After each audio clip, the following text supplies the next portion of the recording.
All right, so the question is, what is harder, losing weight or keeping it off? If you didn't know, I lost 100 pounds. Ciao. That was a journey. That was a journey. I started that weight loss journey. I was 30 going on 31. I've since kept the weight off for 4 years, and I did it the old fashioned way, eating less, moving more, and I hired a personal trainer. I'm 35 now, and I am 6'3". So my heaviest weight was 340. I think we got all the stats. Now, I'm always going to say keeping the weight off is the hardest part because essentially losing weight is easy. Okay, you just stop eating. Literally, you literally just stop. Like, I mean, you eat, but nothing like you used to, right?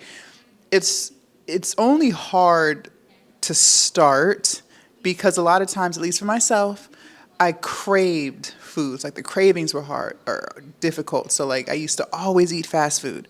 I used to always eat sugar, right? I drank soda for breakfast, lunch, and dinner. I was going to fast food for breakfast, lunch, and dinner. So that part was hard, the initial start, right? And I do believe that food is like an addiction. So anything that you're trying to clean yourself from is just hard to start. I also used to be an alcoholic, so even that was hard to get started. But once you get started, the cravings slowly start to fade. And I know for myself, and you may be struggling with this too, you're also struggling with you're so hungry.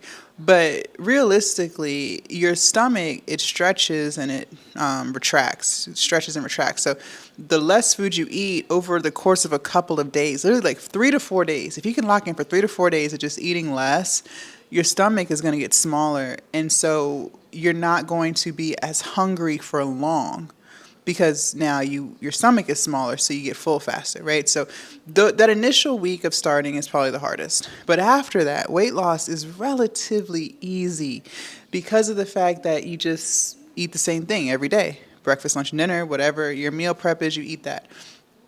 Once you finally start to like how you look in the mirror, right? Maybe for you, after you lose 50 pounds, maybe you want to lose 100, but you really start to love the new physique at about 50 pounds. It's harder to keep it off because you start to get comfortable, right? Now you're not as intense with your clean eating habits that got you to that 50-pound weight loss because you're liking the results. So now you're like, oh, well, I can have a slice of cake today. Or, oh, I'm going to go to Chick-fil-A today for lunch. I'm going to treat myself, right? Now you're not doing the things that you were doing when you lost the initial weight.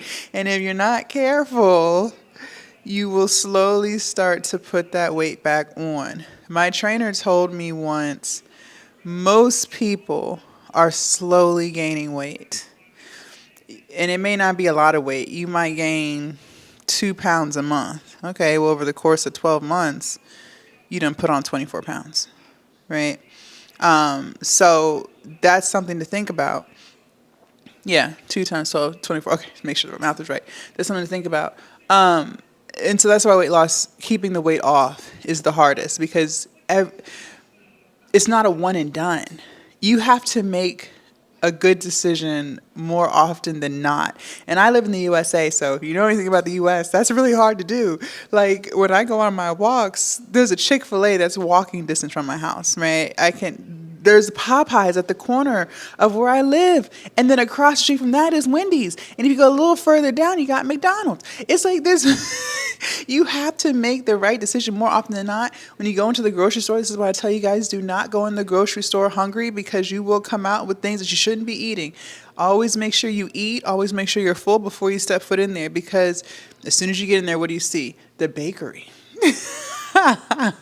And it smells so good. They got cakes, they got pies, they got donuts, they got cheesecakes, they got all this stuff right there ready for you to buy. Candy. I used to love chocolate. So that's why I think keeping it off is the hardest. And so, in order to combat that, one thing that has drastically helped me was hanging out with people who are extremely fit. I know that sounds crazy, but just changing your circle. So my entire family is obese. Okay, so think about that.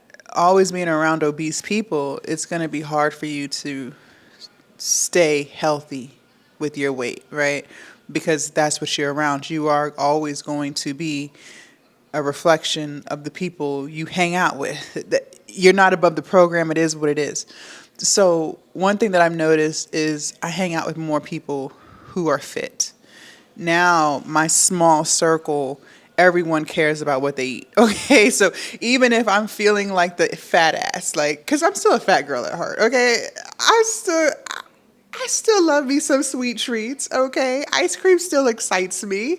All right, but when I'm around them, I'm like, well, probably shouldn't order that because I know they're not going to eat that. Like, I don't want to be the fatty at the table, right? So that's what helps me stay in check. Now, if I was around obese people, I would feel cool. Yeah, I'm gonna order this and order that because I know they're gonna eat it too, right? So I'm not gonna feel as bad.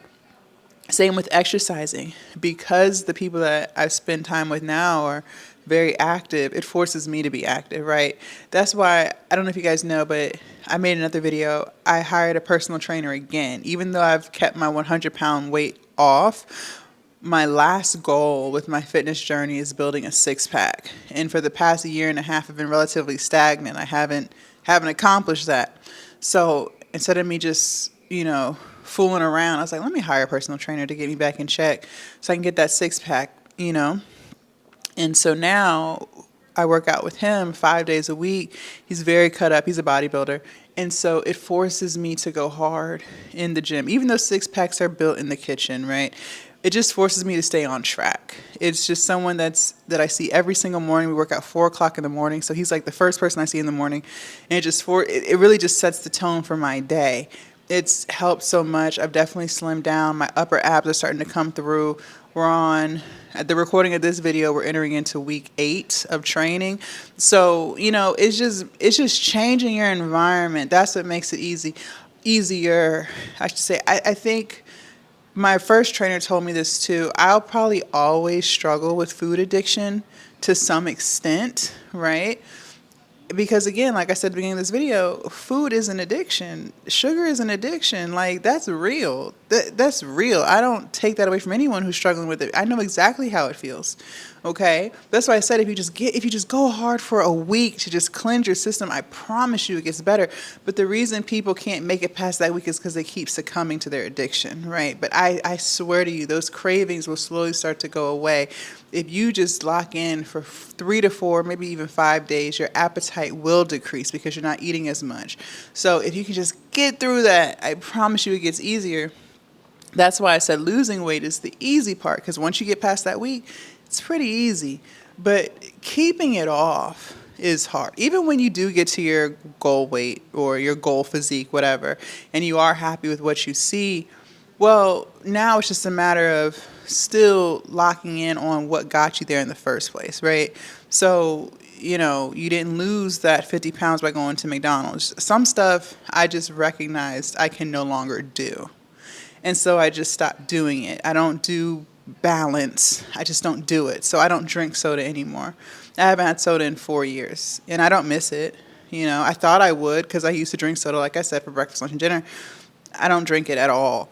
I don't do fast food anymore at all. Like, I haven't been to no McDonald's. Now, if you consider Kava or Chipotle or Sweet Green fast food, guilty as charged. Okay. But when I think fast food, I think drive-through. Okay, so let me know what you consider fast food. I have gone to Cava. I haven't been to Cava in probably a couple of months, but if I was to go out, it's probably Cava or Chipotle or Sweet Green. But I haven't done that in months. But when I say fast food, I haven't been to Wendy's, McDonald's, Burger King, those type of chains in about 5 years. Chick-fil-A, it's been a long, long, long minute. And I just realized, I like the way I look now. I like the way I feel now. And I know that when I ate those foods, I wasn't feeling how good I feel now, and I wasn't looking as good as I look now. So I just accepted the harsh reality of just letting it go. Some things you just let go of, right? Now, I'll still eat sweets from time to time. I'm not anti-ice cream. I haven't had that in a long time. I'm not anti-cakes, and that's not something that I'm saying I'll never eat again. I'll still allow myself to eat something sweet every now and again. But I just don't indulge in that stuff anymore for the most part. But yes, to answer the question, keeping it off is the hardest part, which is why most people don't keep it off. Most people end up gaining some or all of their weight back, and it makes sense because it's hard. It is hard. You're literally fighting every day because you got to choose, what are you going to eat for breakfast, what are you going to eat for lunch, what are you going to eat for dinner every day. And sometimes it's convenience, right? Which is why, one, I eat the same food every day so that I'm not, oh my God, what am I going to eat? And two, when I don't feel like cooking, I do have some places that I can go to that will still keep me in caloric maintenance, meaning I won't put on any weight. I can still enjoy it without feeling guilty, and it's still relatively healthy. Leave a comment down below. Let me know your thoughts. I cannot wait to read what you have to say. Also, make sure you guys subscribe to the channel. Don't forget to join my Patreon. The link is down below in my description, and I will see you guys in my next video. Bye.